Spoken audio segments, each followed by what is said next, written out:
एक राजा था, उसके दरबार में एक आदमी आया, बोला महाराज एक हीरा असली है एक नकली है, आपके जौहरी बता देंगे तो हीरा मैं आपको दे दूंगा, और नहीं बताएंगे तो हीरे की कीमत जितनी है उतना धन आपको मुझे देना पड़ेगा। राजा बोले शर्त मंजूर है, क्योंकि हीरा को पहचानना जौहरी के लिए तो कठिन नहीं था। हीरा रखा गया, दोनों इतने असली दिख रहे थे कि राजा के जौहरियों को पहचानना बड़ा कठिन हो गया। किसे कह दें कि असली है और किसे कह दें कि नकली है। एक सी नक्काशी, एक सा सब कुछ।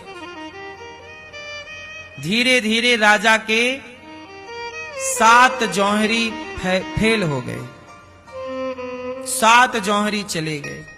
राजा शर्त हार गए, पहचान ना पाए, वो कठिन था काम, इतना भी तो सरल नहीं है ना शर्त जीतना, चुनौती जीतना। राजा हार गए। तभी पीछे कोई बूढ़ा आदमी बैठा था, बोला महाराज एक मौका मुझे दे दो, मैं भी आपके बाप दादों के जमाने का जौहरी हूं,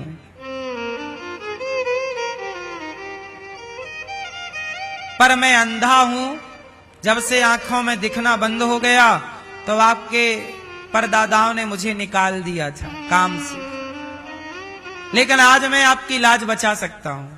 तो राजा बोले कि देखो आपसे बड़े बड़े ये जौहरी हैं जिनकी आंखें हैं, आपकी तो आंखें भी नहीं, अब आप कैसे पहचानोगे कि असली हीरा कौन और नकली हीरा कौन।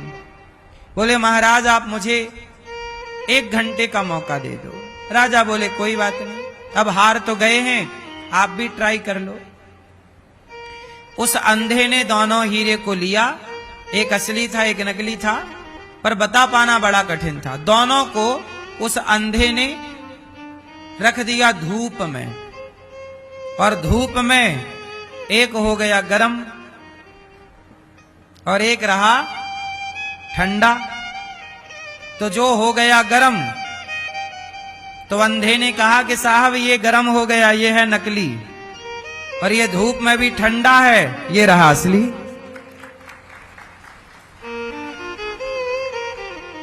कितना सरल है। राजा बोले आपने कैसे पहचाना कि असली और ये नकली है। बोले जो गरम हो जाए धूप में वो नकली है, और जो धूप में भी गरम ना हो वो हीरा है असली। तो जो बात बात में गरम हो जाते हैं वो नकली लोग होते हैं, और जो जरा विषम परिस्थिति में भी अपने दिमाग को अपने चित्त को ठंडा रखते हैं वही कीमती होते हैं, असली होते हैं। आज भी समाज में 2 तरह के लोग पाए जाते हैं, एक हीरा तरह के और एक पत्थर तरह के। पत्थर गर्म हो जाता है, आप में से बहुत लोग ऐसे होंगे जो बात बात में गर्म हो जाते हैं, गुस्सा आ जाती है, नाक में ही गुस्सा रखी है, मतलब आपकी कीमत कम है, आप सस्ते हैं। जो गर्म हो गया वो सस्ता पत्थर था, और जो गर्मी पे भी ठंडा रहा वो कीमती था। जो हर परिस्थिति में भी दिमाग को ठंडा रखे वही कीमती है, वही बड़ा है। इसलिए भगवान शंकर की जटाओं से गंगा बह रही है। शंकर की जटाओं से क्या बह रही है बोलो। हाँ शंकर तेरी जटा में बहती है गंगधारा, शंकर तेरी जटा में। तो शंकर जी की जटा में क्या बह रही है। एक बात बताओ, शंकर जी की जटा से गंगा काहे बह रही है। शंकर जी ने गंगा को अपने सिर पे ही जगह क्यों दी। हाथ में जगह दी होती हाथ से बहती, कंधे पे जगह दी होती, सिर पे क्यों। शंकर जी के सिर पे गंगा क्यों है कि भगवान शंकर कहना चाहते हैं कि मेरे सिर पर गंगा है और गंगा ठंडी होती है। शंकर जी कहते हैं परिस्थितियां कैसी भी हो पर दिमाग को सदा ठंडा रखना चाहिए। सिर खोपड़ी कैसी हो, बोलो, दिमाग कैसा हो। मानो शंकर जी कहते हैं परिस्थितियां कैसी हो, सिचुएशन कैसी भी हो, पर दिमाग, इसलिए लोग क्या कहते हैं, ठंडे दिमाग से सोचो।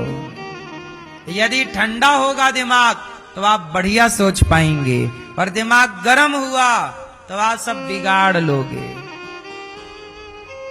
इसलिए शंकर जी के दिमाग में सिर पे क्या है, ठंडी ठंडी धारा गंगा। तो जो पत्थर जिनकी कीमत कम है, आप में से कितनों को गुस्सा आता है?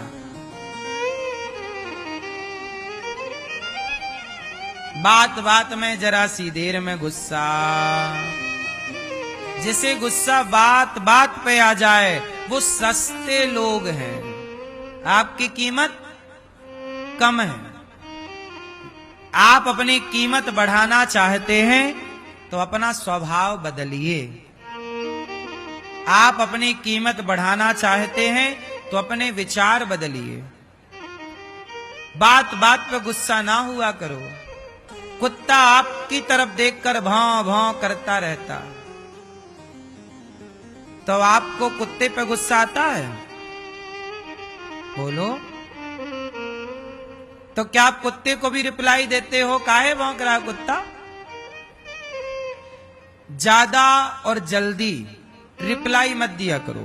कोई आपको कुछ कह रहा है तो पहले उसे कह लेने दो। थोड़ा आप ठंडे दिमाग से सोचो किसका उत्तर क्या हो सकता है, क्योंकि जल्दबाजी में बोलोगे तो गलत आंसर हो सकता है। जल्दबाजी में आप गलत गुस्से में बोल सकते हैं, इसलिए थोड़ा ठंडे दिमाग से सोच कर बोलो।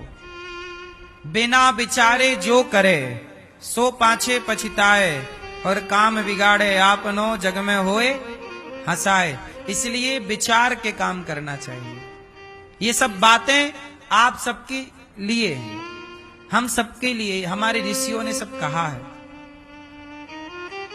तो दिमाग कैसा होना चाहिए हमारा?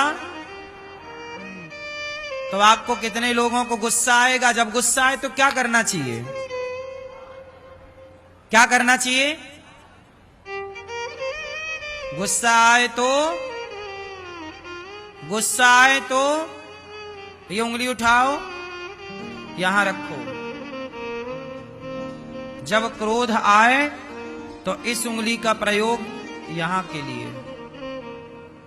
चुप रहो, क्योंकि क्रोध आएगा तो आपको बुलवाएगा, और बुलवाएगा तो बात बिगड़ेगी। इसलिए उस समय शांत रहो।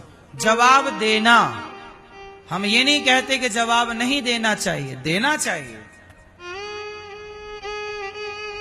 जवाब देना चाहिए साहब, पर तुरंत नहीं। आज आप बोल लो, कल हम बोलेंगे। आज आप कह लो, हमें टाइम मिल जाएगा समझने का, अच्छा बोलने का। यदि ये धैर्य आपके पास है तब आप महान बनोगे, और इतना धैर्य नहीं है तो आप कभी महान नहीं बन सकते। महान बनना है, इतना धैर्य तो रखना ही पड़ेगा। भगवान श्री कृष्ण ने शिशुपाल की 100 गालियां सुनी, और पर डे सुनते हैं, पर रिप्लाई नहीं। और एक दिन 101वीं गाली हुई तो ऐसा रिप्लाई दिया कि सिर अलग हो गया धड़ से।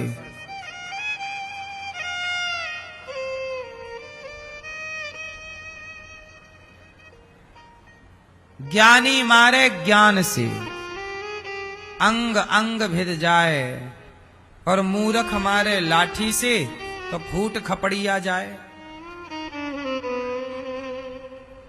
ज्ञानी की मार ज्यादा बड़ी होती है, मूर्ख की मार में दम नहीं होता। बोलो हाँ। किसकी मार ज्यादा प्रभावी होती है, मूर्ख की कि ज्ञानी की?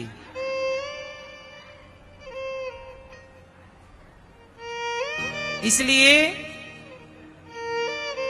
अमेरिका हमारे ऊपर टैरिफ लगा रहा है, भारत के ऊपर। तो भारत को भी जवाब, भारत ने भी जवाब दिया। वो अपना दिमाग लगा रहा है, तो हम अपनी टेक्नोलॉजी बढ़ा करके उसे जवाब दे देंगे। यही क्रम है। जरूरी नहीं है कि तूने जैसा किया हम भी वैसे ही करें।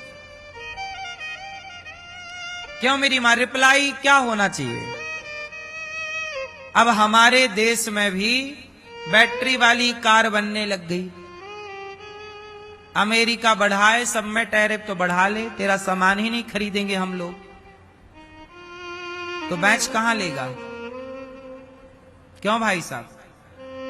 तू बढ़ाता रहे, घमंड में चूर चूर रहे। आप जो देश हमारे देश को दबाना चाहे, जो भी देश भारत को दबाना चाहे, उस देश की चीजों का बहिष्कार कर देना चाहिए। यही मुंह तोड़ जवाब है। उस देश की चीजों का क्या कर देना चाहिए? बहिष्कार। हमें तेरी चीज चाहिए ही नहीं, हम भारत की बनी चीज खरीदेंगे। मेड इन इंडिया, भारत की बनी चीजों को हम खरीदेंगे। कोशिश करें अब हम लोग, अब हमारा भारत बदल रहा है, हमारा देश अब समृद्धवान हो रहा है। हम भारत की बनी चीजों का प्रयोग करें ज्यादा से ज्यादा। चाइना पर भी निर्भर ना हो, अमेरिका पर भी निर्भर ना हो, सेल्फ डिपेंड, आत्मनिर्भर। तब हम दुनिया को समझा सकते हैं। तो कुल मिलाके कितना भी कोई आग बबूला हो, गुस्सा करे, पर आपको शांत चित्त से निर्णय लेने चाहिए। इस बात के लिए मानना पड़ेगा कि मोदी जी के अंदर बहुत धैर्य है। इतना धैर्यवान होना बहुत कठिन है जितना धैर्य का परिचय मोदी जी देते हैं। मोदी जी जितना धैर्यवान व्यक्ति यदि हो जाए तो समस्याओं का समाधान ही हो जाए। बड़ा बनना होना है ना साहब। समुद्र कितना गहरा होता है, लाखों नदियां रोज मिलती हैं समुद्र में, पर समुद्र किसी को डुबाता नहीं है। और नदियों में जरा पानी बढ़ जाए तो घर घर घुसने लग जाती है। हाँ या ना? इतनी नदियां रोज समुद्र में मिलती हैं, पर समुद्र की गहराई तो देखिए, गंभीरता तो देखिए, धैर्य तो देखिए। नदियों में इतना धैर्य नहीं है जितना धैर्य, हाँ, बड़ा बनना है ना साहब, तो धैर्यवान व्यक्ति ही बड़ा होता है।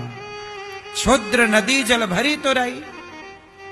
ये तो क्षुद्र लोग हैं, क्षुद्र नदी, जो बात बात पे रिप्लाई करें और बात बात पे गुस्सा करें और बात बात पे। आप इस चक्कर में ना पड़ा करो। कुत्ता आपको देख के भौंक रहा है, चुपचाप आगे बढ़ो। कहां कुत्तों के मुंह लगोगे? कोई आपको कुछ कह रहा है, कहने दो। आप क्यों अपना टाइम वेस्ट कर? यदि आप रुके तो आपका ही समय बर्बाद होगा, समय भी बर्बाद होगा, आपका मन भी खराब होगा। क्योंकि आप जब दो चार बातें कहोगे तो अपने आप मन परेशान होगा। तो अपना मन भी खराब क्यों करना, समय भी खराब क्यों करना? कुछ हाथापाई हो गई तो कोर्ट कचहरी के चक्कर और लगाने पड़ेंगे, तो धन भी जाएगा, तो तन भी जाएगा, मन भी जाएगा और धन भी जाएगा। इसलिए समझदारी है कि कोई आपको कुछ बोले तो उसका जवाब आज ना देकर सभ्यता से कल दीजिएगा जवाब, तुरंत नहीं। तू आज बोलता, आज सुनेंगे हम, सुन के मंथन करो किसने गलती कहा की कल, सही है कि गलत है। आपके भाई ने कुछ बोला, आज बोलने दो, आज उसको गुस्सा है ना, तू बोल, आज तेरा टाइम है। पत्नी को गुस्सा है, आज तू बोलती रहे, आज नहीं बोलेंगे हम कल बोलेंगे। पति कुछ कह रहा है, आप बोलिए आज, आज हम कुछ नहीं कहेंगे, कल बोलो हाँ सही है। आप लोग गलती कहां कर जाते हैं, तुरंत रिप्लाई देना चाहते हैं, तुरंत के चक्कर में नहीं पड़िए।